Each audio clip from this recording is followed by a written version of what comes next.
It's not just about periods.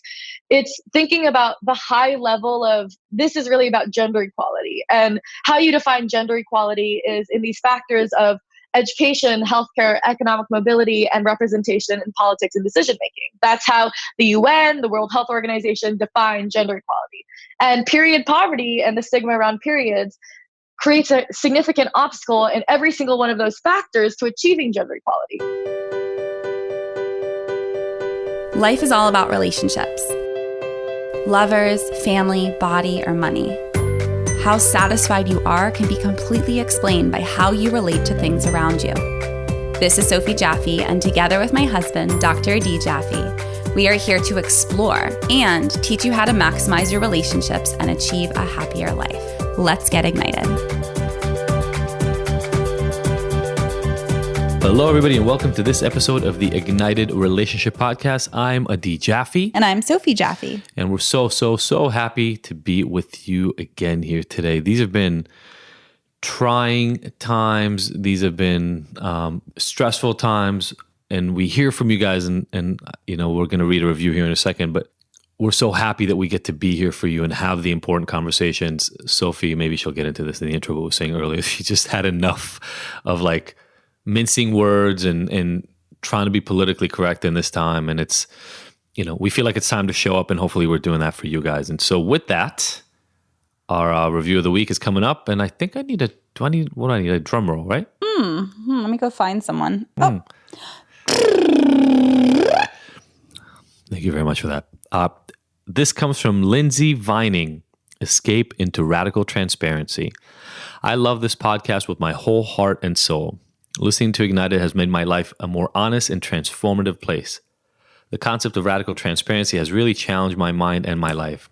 Sophie and Nadya deliver a transformative amount of honesty that makes me take a deep look at my behavior in all relationships in my life. I've learned about boundaries, honesty, intense love, and sexuality. To say this podcast is my savior isn't enough. This podcast has changed the way I view life and the way I want to impact this world and people around me. Please listen to Ignited to further your understanding of yourself and your relationship. Much love to you both.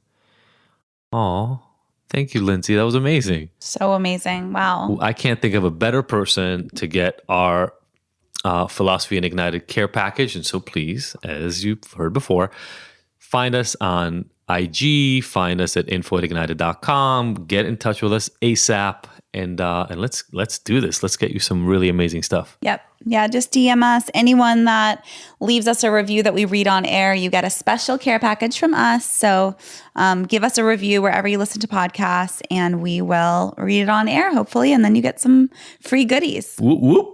Actually, not wherever you listen to podcasts, right? We're only really pulling those reviews from Apple. We're mostly pulling. Well, Spotify doesn't really have them. SoundCloud can have some. We're now on SoundCloud in a more efficient way, so you can leave it on SoundCloud. And you know what? I'll start looking there too. Yeah, cool. My quote today is one from someone who's been really great during this time. Quotes by Christy on Instagram, and this quote is by Christine Mason Miller, and it says, "At any given moment, you have the power to say, this is not how the story is going to end." And this is so relevant for these times, for all times, but we constantly, in any moment, have the power to say, this is not how the story is going to end. And this relates to everything we talk about here, from a D&I's relationship, our marriage, conflict, politics, injustice. In anything, you can apply this quote to anything. You have the power. We have the power to say this is not how this story is going to end. Yeah.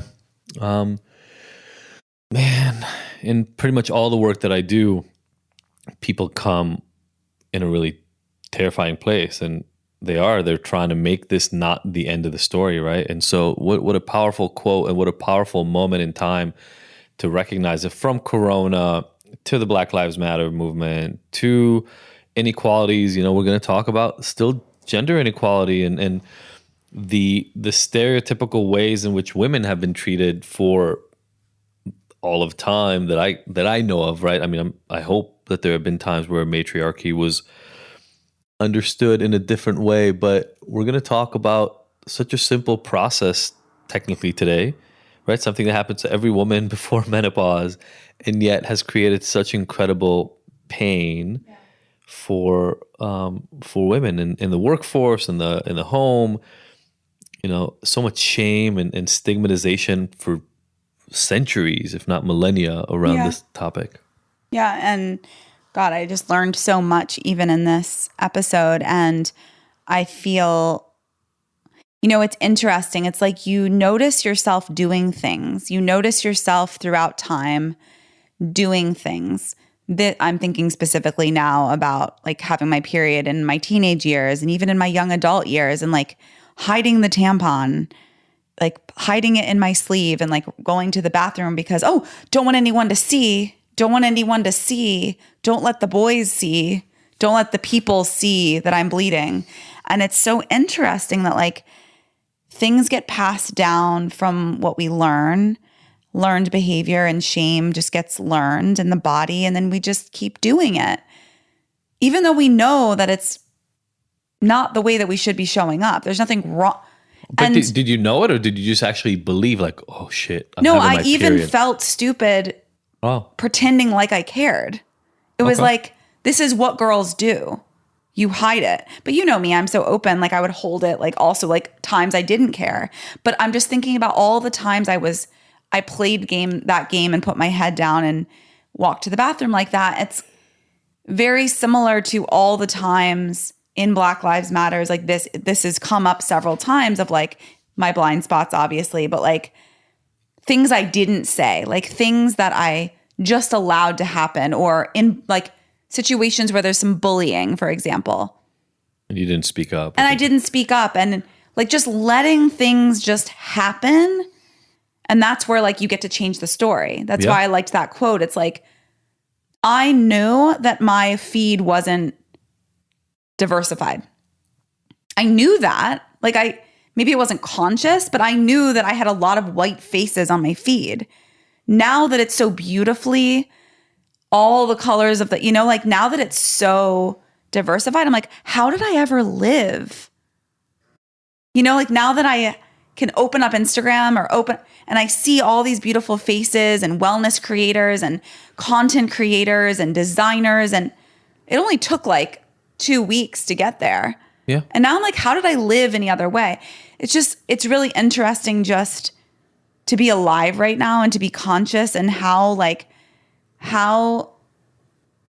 one seemingly small action can then lead into this entire like experience of changing and evolving that you didn't even know that you needed. Yeah. Yeah. This is why we do this, right? Always learn more stuff. Period movement is doing incredible things. We're going to have all the links for you down below so that you can partake in what they're doing, which is bringing more equality into this thing that allowed you to be here right now, right? You wouldn't be here if it didn't exist. So honor it.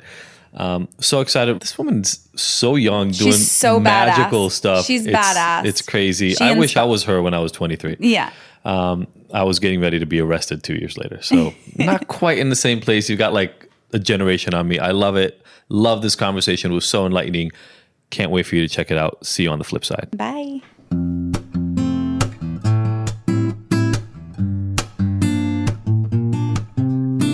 Hey everybody, D here, and I wanted to tell you about these new BLUblox glasses that I've been wearing.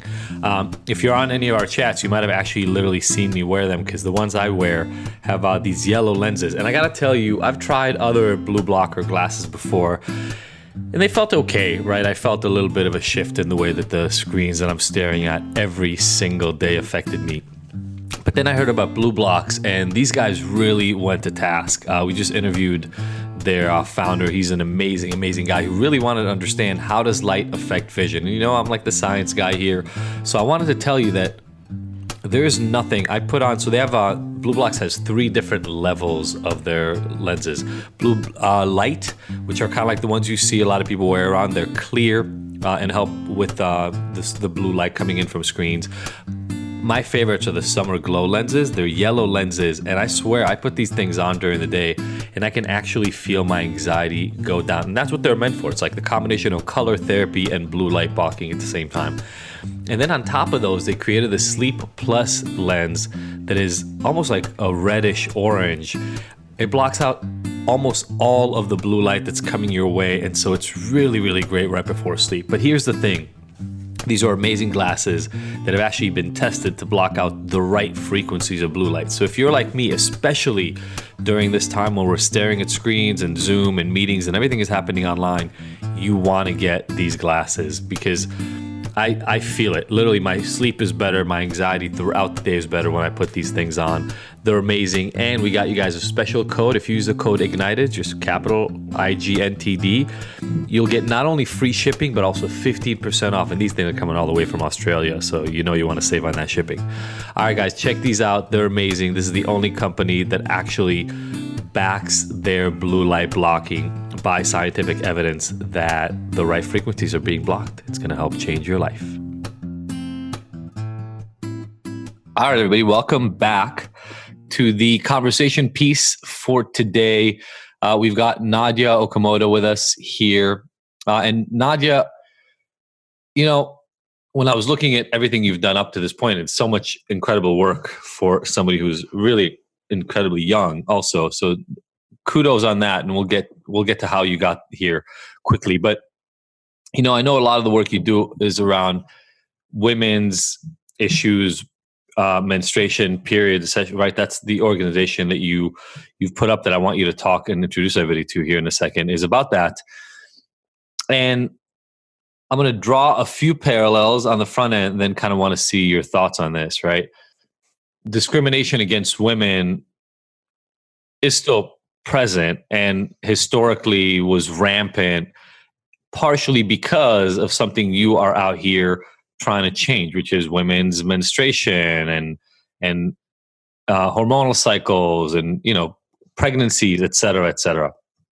I don't know if for you there are a lot of parallels as you're doing the work and as your company is responding to the Black Lives Matters and racism and those sorts of issues in the US, but I'd love if you could introduce what you do to our listeners and then maybe draw some of the parallels around how the work that you're doing is meant to impact women in order to reduce maybe some of those barriers that still exist. Yeah, for sure. Well, thank you for having me. I'm Nadya Okamoto. I'm 22 and a rising senior at Harvard. And I'm the founder of an organization called Period, the Menstrual Movement, which is a nonprofit I started when I was 16.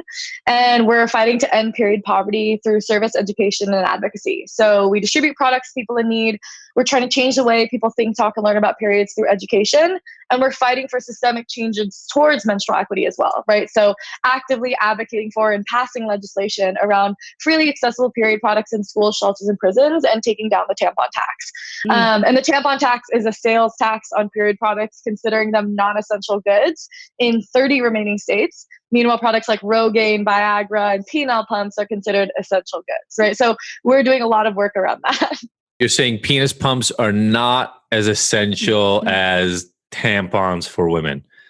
Everybody take note. No, I'm saying the government thinks that they're more essential. And what we're trying to say is that tampons and pads are necessities. And we firmly believe that because menstruation is so natural, menstrual hygiene should be considered a natural need, a necessity, right? And it goes so far as like food stamps in the US don't cover period products as necessities, right? And so we're doing a lot of work simply to try to say menstruation is natural and menstrual hygiene is a right and not a privilege. In terms of the parallels, the first thing I want to point out is a big thing that we try to think about and champion at every step of our work is gender inclusivity in this. And I don't only mean that we don't think of periods as a women's issue or hormonal cycles as a women's issue. We think of this as a human issue because you either are someone who menstruates for the majority of their life, which is over half the population, or you're here because menstruation exists, right? Like you are here because your mom got a period and then she didn't, and then she's pregnant with you, right? And this issue is also one that is directly tied to poverty and gender inequality, and that affects all of us. So when we think about this work, we very much tie it to the anti-poverty work, but also in a really intersectional way, very much about gender equality, which is an issue on all of us. At the same time, we use a lot of the terms like people with periods and menstruators to acknowledge that it's not only women who get their period, but also transgender and non-binary people who might also get their period, right? Those who are assigned female at birth, and, you know, still menstruate regardless of how they identify in their gender. In terms of the parallels to everything going on, I mean, when I think about and frame why we do and what this work is, it's not just about periods. It's thinking about the high level of this is really about gender equality, and how you define gender equality is in these factors of education, healthcare, economic mobility, and representation in politics and decision making. That's how the UN, the World Health Organization, define gender equality. And period poverty and the stigma around periods creates a significant obstacle in every single one of those factors to achieving gender equality, right? Around the world, periods are a leading cause of absenteeism for girls in school. A first period for a girl is often a single event that leads to her dropping out of school, getting married early, undergoing female genital mutilation, or social isolation. In the US, we recently did a national study with the Harris Poll and found that 84% of teens in the US have either missed school or know someone who has missed school due to a lack of access to period products. We work with a lot of women and menstruators who, when they get their period and they don't have access to products, they either don't go to the next job interview, they can't participate in work as much. And so this is a matter of economic mobility as well. Worldwide, in some countries, menstruators are prohibited from working while they're menstruating, right? And it's seen as truly like this curse and something, you can't participate in regular civic life for. It's a matter of healthcare, and that's very intersectional with race, right? There are a number of disparities for healthcare, especially for women of color and poor women of color. We do a lot of work talking about period pain, like uterine fibroids and endometriosis. And uterine fibroids are something that Black women are like 3 times as likely to get, and nobody knows why. Right.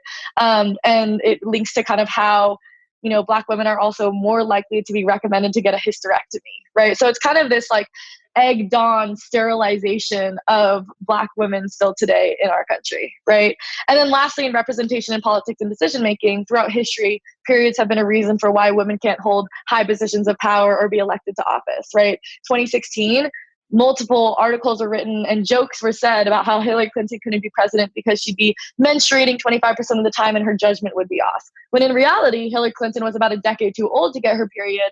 And it's not like, men don't have hormonal changes as well, right? And so to answer your question, I think or a current leader who might be compromised every single day of the week. Yeah. So exactly.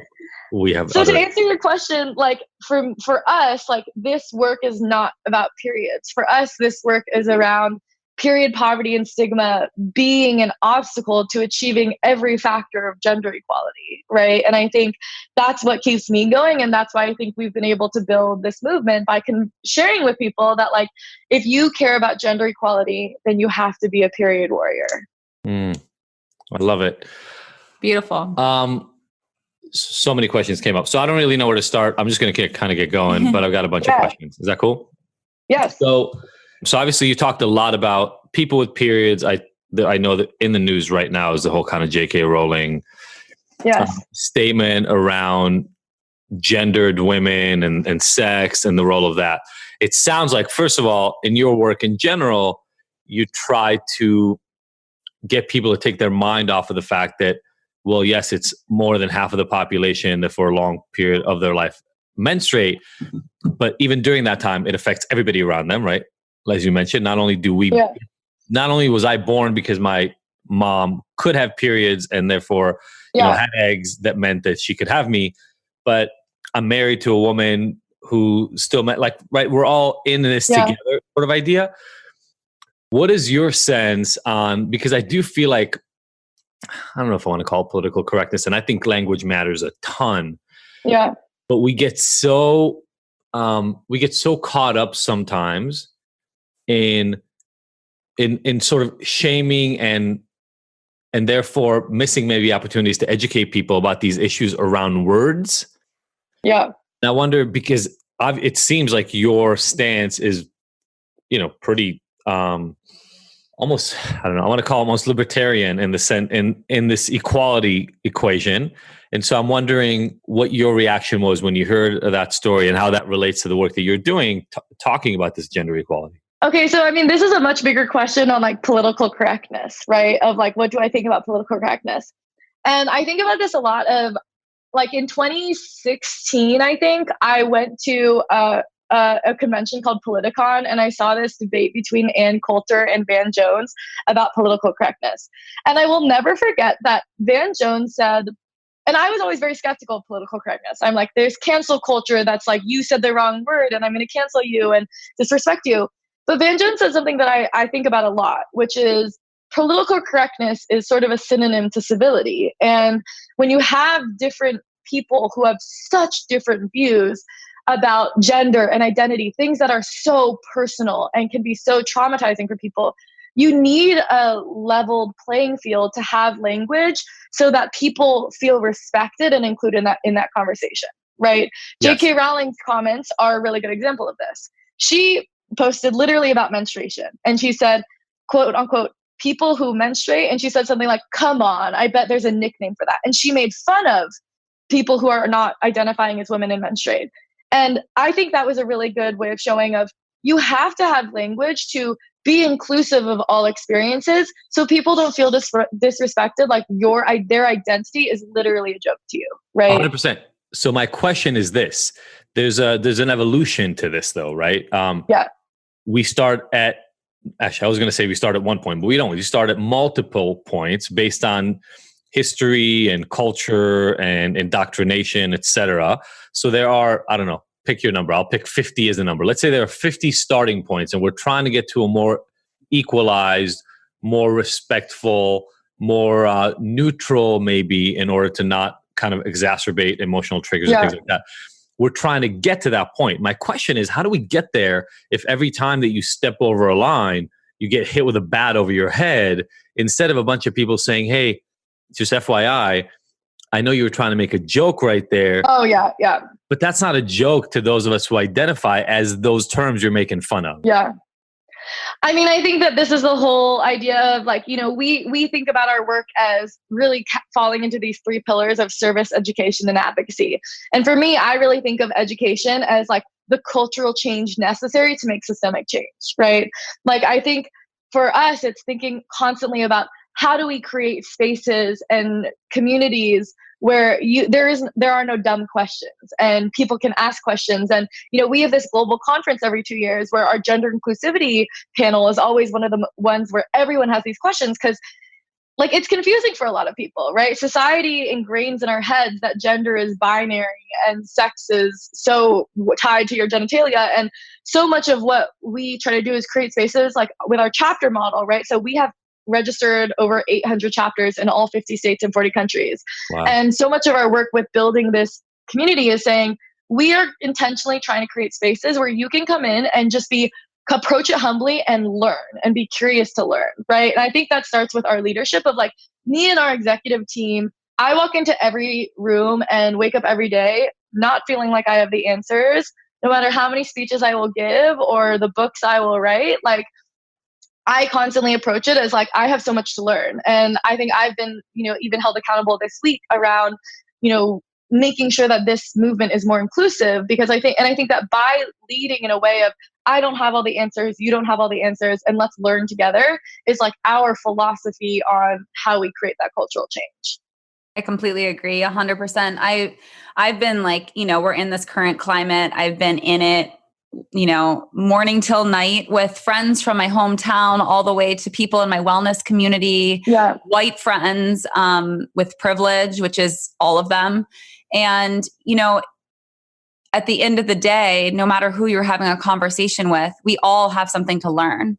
And I've made so many mistakes in the last few weeks, like more than I can even count on every digit on my hands and my toes. And I'm here for it. It's exhausting, but there's no other option. That's how we grow. That's how we expand. We have to take risks. We have to reach out, and we have to figure out how to bridge this gap. Yeah. And I think I totally agree with that. And I think it's this it's almost like, how do you create spaces for there not to be judgment on what you don't know, right? Like, I think what it is, it's about breeding like a generation and, groups of people who are just excited and hungry to learn, right? And I also think it's about centering people of the experience you're talking about or trying to serve at the center of your conversation, right? Like, I think something that I want to do, I constantly strive to do better on is remembering who I'm doing this work for, right? Recognizing that we are trying to serve, low income and homeless menstruators. That's majority people who are survivors of domestic violence, that are, don't have a certain level of education sometimes, or of a certain race, right? Or a certain geographical demographic. And so much of what I think I always try to push myself to do is like acknowledge how much more work I need to do to get there, to have like inclusive learning spaces, but also like, I am not the one with the answers because I am not living that experience, right? I've never experienced period poverty myself. So who I should really be learning from and looking to for answers on how we can grow our programs are the people who are actually the benefactors of our work. Yes.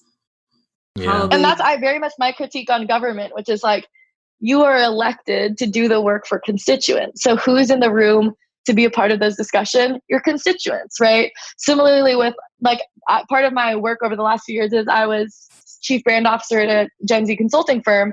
And like, I got really into that work because I was like, all these companies are trying to affect change and get young people to take actions without talking to any young people, right? Like, and I see political campaigns trying to resonate with young people. Like, for example, Mayor Pete, when he was running for president, tried to do all of this social media stuff with memes, but they were awful. It was like, what student looked at this and thought this was funny, right? Yeah. And I think it's this philosophy of like, yeah, if you're going to affect a group of people or talk to a group of people or try to affect change on a group of people, that group of people needs to be represented in that conversation. Oh, that's so. The reason to me that's so prescient and so relevant to what's going on right now is, Sophie mentioned she's deep in this kind of racism conversation with friends. And inevitably, the people who push back the most, not all of them, but for her, the people who push back the most are not the people in the groups affected. And it's really upsetting. And that's not to say that, again, to be clear, right? It would be dumb of me to suggest that all Black people believe the same thing and agree in the direction that the movement needs to go. It would be silly to suggest that because you have a certain skin color or tone that you therefore must believe in the same agenda for everybody. That would do the exact opposite of what we're trying to do here, which is instead to allow people to have their own rights, their own power in determining and having some self-direction and agency in their day-to-day existence, right? That's kind of what we're trying to get to. And yet, what I keep finding is, I'm assuming based on what you just said, that part of your job then is to become inclusive, actively inclusive, like go into the populations where you're trying to create impact, go in, keep an open mind, stay curious, ask what they need, and then figure out if you can incorporate that into what you're doing to be able to serve your constituency better. And more, I'm just seeing this bifurcated conversation where what we're essentially doing is one set of people standing on one side, screaming at the other on the other side. Even though I do believe deeply, inherently, that a lot of people are looking for safety, they're looking for security, they're looking for independence, they're looking for agency themselves. But because I don't know if it's social media algorithms or what it is, but the manner in which we consume information has become so isolating and so just protective of our own views that the thing you're saying we need to do, which is to not think that we know everything. I don't know if you've ever heard of the Duncan-Kruger effect, but it's like, this is to me the classic example of that.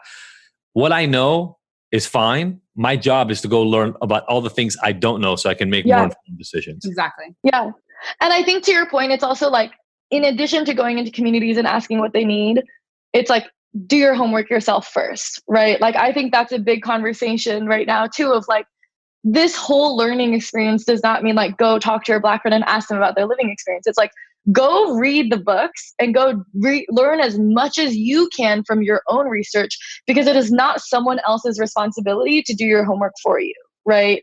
And I think that I feel that about this, like going into communities and asking what they need, especially in the nonprofit world, right? Like we talk a lot about this like white savior complex and like, how do you approach service work from an angle that is not patronizing, right? And I see a lot in the menstrual hygiene space or in like overall homeless services of like it being led by the people starting the organizations who've never experienced that experience, right? This idea of I'm going to go into this community and I think they need this, so I'm going to drop a bunch of backpacks there, but there's no use for them, right? Or like in the period space, I think a good example of this is, oh, I think they all need menstrual cups, so I'm going to go drop a bunch of menstrual cups. And you're like, but that community is not going to wear anything intravaginally because of religious reasons or otherwise, or there's no education around it, right? So it's thinking through like, it's also listening to the needs of that community before you act, right? And realizing like it's not about you as the leader, as a pat on the back of you're doing something. It's like, what is the real impact for that? And I think that's why we have this chapter network, right? And why I believe so strongly in it is we have resources and toolkits and expertise on certain things, but we shouldn't be leading that in local communities I've never been to, right? For us, it's about we provide all of the resources and toolkits and trainings that we can to local activists on the ground who can then lead it, right? So we go in and we say, we believe in you and we think you're gonna lead this. So here's what we have, and now we'll follow your lead, right? And I think that's really important in terms of like community work too. And who are you hiring to be on the ground? Like who are those? Who is that liaison? So, I mean, we have our global network of like volunteer chapter leaders who are mostly high school and college age students. So they're campus chapters, they're passionate young feminist activists. Yeah. Cool. That's so cool. We mentioned before we started this, talking about your response to what's happening on the ground. I put a post up today that, there are some of us who are taking things relatively on their face. And what I mean by that is, people of color, people who are underrepresented, people who have lost agency either through criminal activity or just the color of their skin are being massacred, murdered, put on display, et cetera, et cetera. And there's something that needs to be done about that. And I feel like, and maybe this is getting a little bit to the political correctness conversation, but I'm going to be completely politically incorrect. I feel like we're being inundated with what ifs, conspiracy versions of reality, and these sort of backhanded, and I'm sure this is happening in the gender equality world as well, where the idea is there are insidious backdoor behind the scene actors that are trying to fund and create movements. I don't know how you feel about this, and I'm totally open to you completely disagreeing with me. That would also be fine. But I feel like it is so easy in the world that we live in right now to just put and float any potential explanation, any theory, with really no basis in reality. And as long as it is good enough clickbait, as long as enough people check it out and reshare, and I'll say even this, like, and want to grab onto it as a specific way to defend their current worldview. Yeah. We will always have, flat earth. We never landed on the moon. It's the white elitists that are funding the Black Lives Matter movement, whatever. Yeah. Bill Gates, who is trying to get us all under his spell. Like, I can't even count the number of these things that are coming out. Now, I've been focusing on them in this realm, and I'd be totally down with you talking about that realm as well. But I have to imagine that versions of that exist almost no matter what cause you're trying to. Yeah. I mean, I think it's like the power. I think I'm convinced more and more every day, like the need for research and like data driven approaches to changing systems, right? Like, I mean, you look at what happens in policy work of like, you need to know real details and facts and effects and the facts and all effects of kind of what the work you're going to be doing. And I think that's what we're seeing even in what's happening in the world today, right? Of like, what has been making people take COVID seriously? The numbers, right? What is, getting people to really search for and ask for solutions to police brutality? Like, the research-based solutions, right? And studying like police violence and how we map it. And I think it's kind of why I am optimistic that, we can elect Trump out, is this idea of, I believe that humanity and like the constituency of the US, like, we recognize the importance of real facts, right? And we recognize the importance of the science behind the world. Do you believe that? Am I optimistic that we'll vote him out? No, just that people are really, really drawn to like real facts and research. I used to, like, I'm a researcher, right? I got a PhD. I'm all about research. I'm all about data. And I'm being really taken aback by how willing people are to just put their name down because somebody says something they like. Yeah. It's a pendulum, right? Like, I think we were there, and then we explored what it's like to have someone who doesn't respect facts, and we're in a total shit show. And like, I am optimistic that you have to respect, like, you search for the facts when you start not knowing what to believe, right? Yes, exactly. I think that's true. Yeah. And I think that, like, no one can deny, and I think the people, very much likely who didn't believe in the facts they first saw are now seeing the real effects of unemployment in their communities, of people being sick in their communities, of violence in their communities, of, civil unrest in their communities.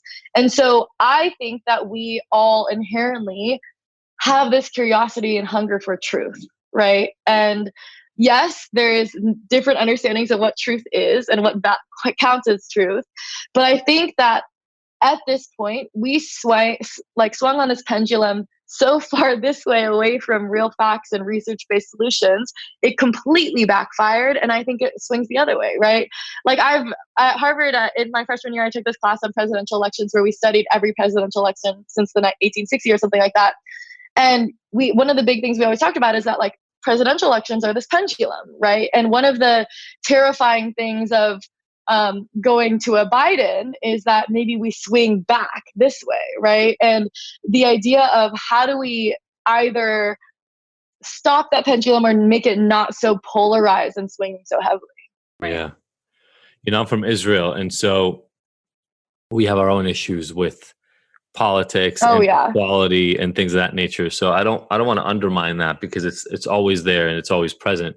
And yet, the interesting thing is that because the country works like parliamentary elections, and the pendulum swing is an expectation, right? You expect that it would be a pendulum. It's like one party gets to rule for a little while, another one doesn't for that period of time, and then it'll switch. That's kind of how the parliament in England works, etc. But then Israel's been caught in this 20-year stagnation on one side. And the thing that scares me a lot about what's going on in America right now is fear is the tool. Fear. So even when Obama got elected, hope was the tool, right? And in the past, you found oftentimes that people's mission was centered on hope. Those were the people who got elected. Now, Trump did do that, right? Make America Great Again was the hopeful kind of but making like the rebel yell that he had was "Make America Great Again," which is probably why he got elected. It was a really great slogan, and everybody wants America to be great. Someone again. just said the other day, "Is Trump done making America great? Is he done yet?" I also think it's so representative of, like, the issues with this administration. It's like, great for who? Great on the backs 100%. Of whom? Like, it's who was America not already great for, right? And who latches onto that because of the situation they're in, right? And I think that, I'm hopeful, and I think that I have to be hopeful. Otherwise, like, why not just give up and sleep some more? Yeah, we need you to be hopeful for sure. Yes, please. We need you. But so I think I am hopeful, but is it scary? Yes, because we've seen the consequences of, like, we can't afford another 4 years of this. We can't afford another 4 years of administrating inciting violence or not believing in climate change. Like, this is not something we can afford to do anymore. And I think that we really need to mobilize around that.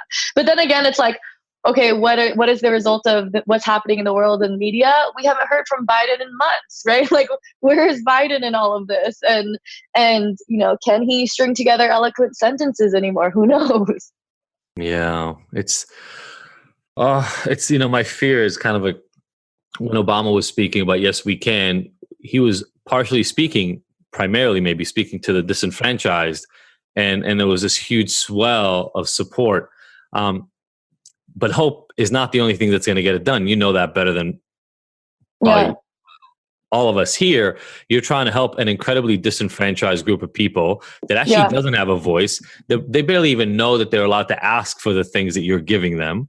And then you've taken it upon yourself to not only serve that population, but do it in a way that respects their needs, even though they wouldn't know to come out and tell you what their needs are. And, you said you were hopeful.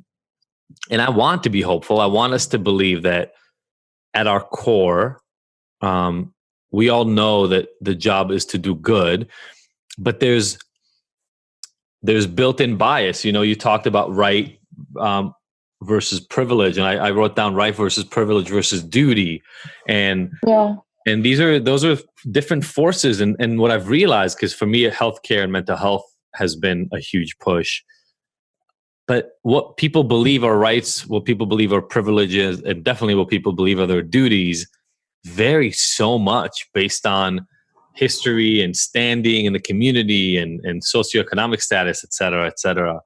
And I think it's also on the three words you just mentioned. It's also like, I would actually say it's not three on the same level: rights, privileges, and duties. I would say you figure out what rights do people have? What rights do you have as a human? What are your privileges? And because of your privileges, you have the duty to act and fight for others' rights, right? Yep. And so it's kind of like the idea of you recognize your rights, you recognize your privilege, and what is the outcome of recognizing that?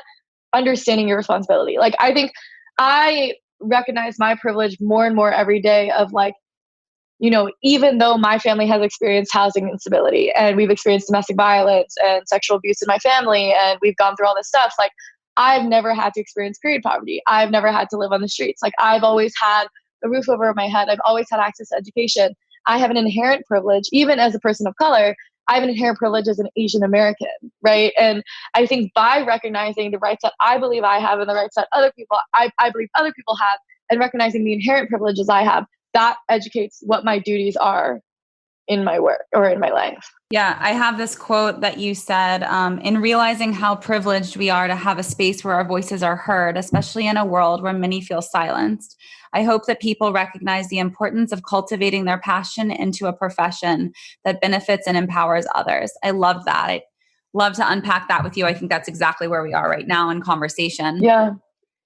I mean, I would say that like I think I'm thankful every day to have my profession be my passion, right? Yeah. Like, the fact that I get paid to lead the organization I started as a passion project, and we pay people livable wages. And, the fact that I think it's a privilege to be able to be so passionate about your work and not just be worried about earning money and surviving, right? Yeah. And I think that for me, I recognize the privilege of being able to love what I do and to live and love what I do.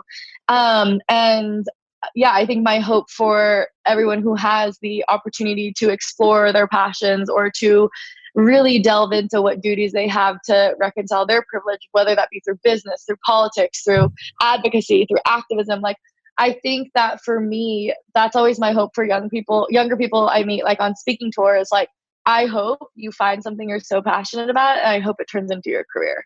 Yeah, that's so beautiful. We definitely feel inspired by that as we're both doing what we love. Especially Adi does really hard work in the world. I feel like my work is almost always rewarding because I get to just make people healthier who already have privilege. So yeah. I think in Adi's case, he works with people in recovery and people going through deep, deep struggles in their lifetimes. And we're constantly looking for those reminders of we're so lucky to do what we love and to be able to help people and make a living off of it. Like that is privilege within itself. Yeah. Yeah. And then I think it's like, what do you do with that privilege, right? Like, I think something I'm always trying to grapple with is like, okay, now that I'm financially secure, what do I do with that, right? Like, if that's supporting your family, for me, it's like being able to support my family, but also being able to travel and being able to like go out for meals with friends, but it's also able to donate, right? Like, I was my own organization's biggest donor last year, right? And I think it's thinking through like, what are your privileges and how do you reconcile your privilege through supporting your community or reinvesting into communities in need? So our theme this month is FuckShame. And Adi can speak more to what that matters to him. You're actually wearing your FuckShame t-shirt. I am. And I wanted to just kind of open it up to how this relates to your work at Period.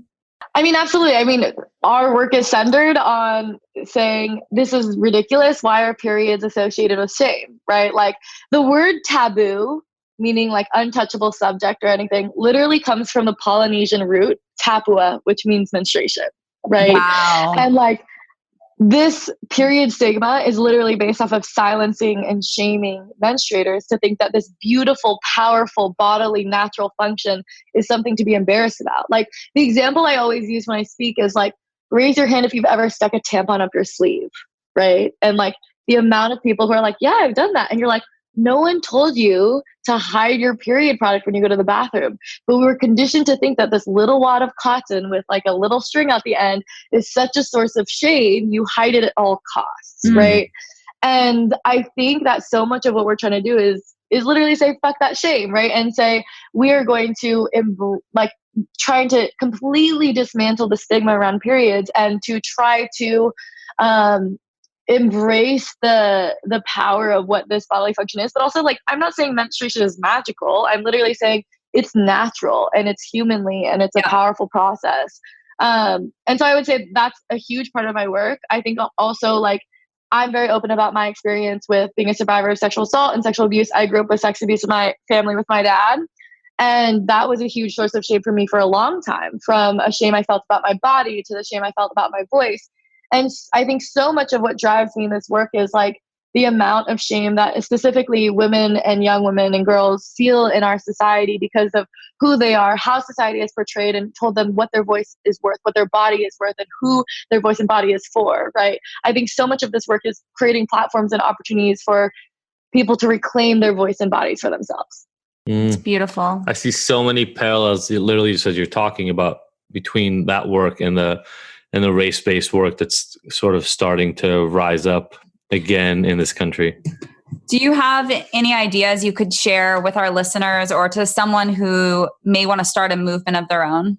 I would say a big thing that I always say is like build a team, right? Like for me, my biggest learning lesson every day is that I cannot do everything and I am not good at everything. I try to really approach my work by recognizing what my strengths are and what I could definitely use some improvement on, or, when I need to bring in other people, right?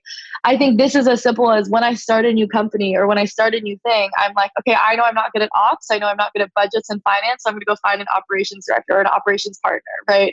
And so I'd say build a team first and foremost, and then use the tools in front of you, whether that be Google and social media. I started my organization after Googling how to start a nonprofit and Googling what the IRS is and what is 501c3.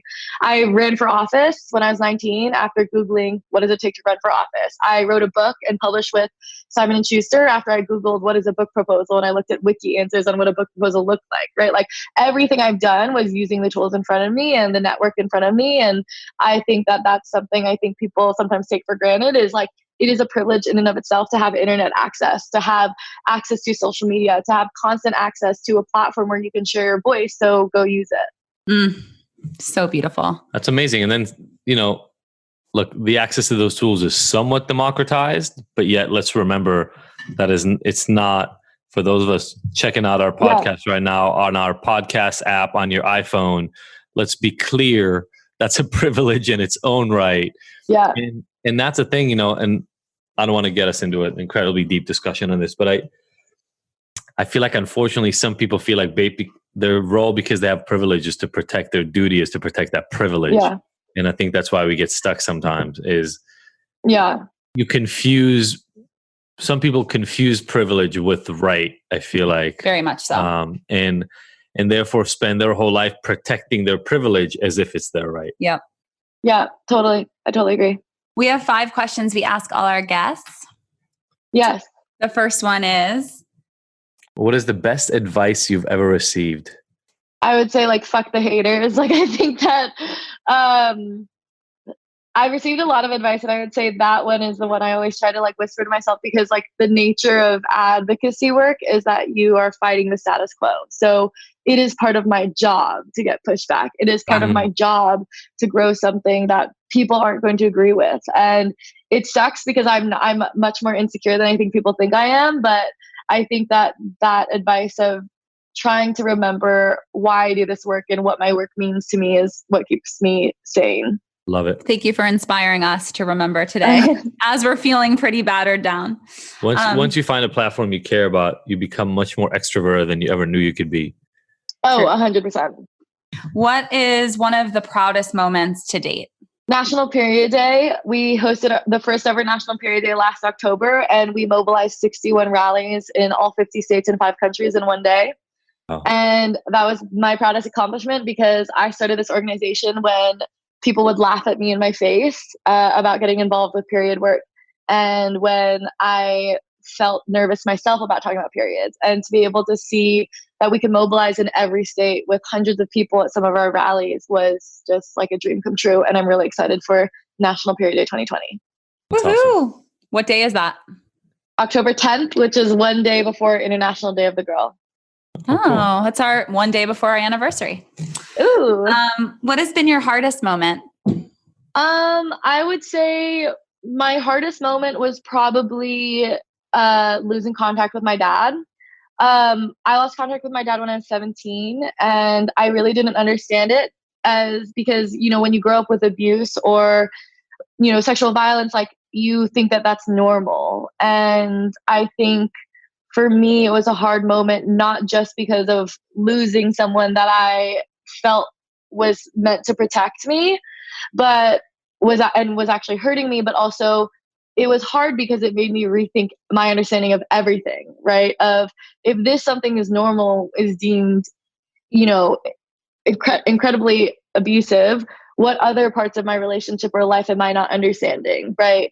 Yeah. And so I think that was, and also to preface that, when I was 17, that was 2 years into my work. That was after I had given a TED talk. That was after I'd got into Harvard. Like, I was a public feminist talking about Me Too, and yet I didn't realize that in my own family. Wow. And so I think that was a really hard moment of my life, because it made me rethink everything, right? And it made me also, I think, really skeptical of like the truths that I thought were truths. Yeah. I think going through something like that in life and recognizing that your perspective is simply informed by the experiences you've had up until that point. Yeah. It's no more true or no more false than anybody else's. That's a huge, so it's interesting. One of the most difficult moments, but yet one that probably helped serve you really getting focused on your true purpose. Yeah. So a lot of people that we talk to do really incredible work like yourself, and it's draining and it takes a lot out of us. And so many of us come up with our own self-care rituals, some ways to take care of ourselves, our bodies and minds while we're doing this work. What have you come up with? What do you do that is essential to your self-care? I should not be an example of self-care and balance. It's something I'm still working on. I would say something I restarted today, like literally 30 minutes before our call, was weekly therapy. With my therapist. I worked with the same therapist for like 8 years almost. And I sort of took 3 years off of therapy because I was on college, I was on speaking tour, and just with everything going on and how big my work has got. And I think the amount of haters you also have, like and I really listen to, like, I'm trying to learn how to like have thicker skin and all of that. My self-care practice, I've added literally today, like weekly therapy. And then also, I mean, a self-care practice for me that's been really integral for me getting over depression, but also I struggled a lot with self-harm in high school and middle school. And the thing that really made me reclaim and feel ownership of my body and strengthen my body is exercise. So I exercise a lot. I try to exercise once a day, even if it's only for 20 minutes. And that's kind of how I like feel more like, okay, I'm working out to feel strong and this is my body and what can I do with it for myself that empowers myself. Love it. Beautiful. Last but not least, our final question is, our podcast is called Ignited. What ignites you? I would just say that I am very easily inspired by other like young, passionate voices, and I'm inspired by our chapter members every day. Like I'm inspired by seeing like other young people do incredible things, and I think it inspires me to, you know, recognize the power I have as a young person, but also I think feel so much a part of this really active and incredible and passionate generation. I love it. Thank you for your work. Thank you for your time. Killing it. Of course. Thank you so much for having me. Absolutely. It's so inspirational to see somebody who started so young and has already accomplished so much. And we'll definitely have links to everything you've already done. We can't wait to follow up and see everything you're going to be able to accomplish in the next few years. Thank you so much, and stay safe too. For the presidential election this November, how do we support you running so that we... Oh my God. I do not want to, I have no plans to run ever again, but yes. No, seriously, thank you so much, y'all. And let me know if you need anything else. Absolutely. Thank you so much, Nadya. Okay. Bye. Thank you, everybody, for listening to the Ignited podcast. We were so happy to have you along for this ride. Please go and subscribe to this. Leave us a review. We love hearing from you. And if you want more, don't forget to go to ignited.com, where all the podcast episodes are available with show notes and so many of the little details and links from each one of these interviews. And you can look at all the future events that we have going on, all the things that make Ignited so special, even beyond this recording. Again, thank you so much for joining us. We will see you next week.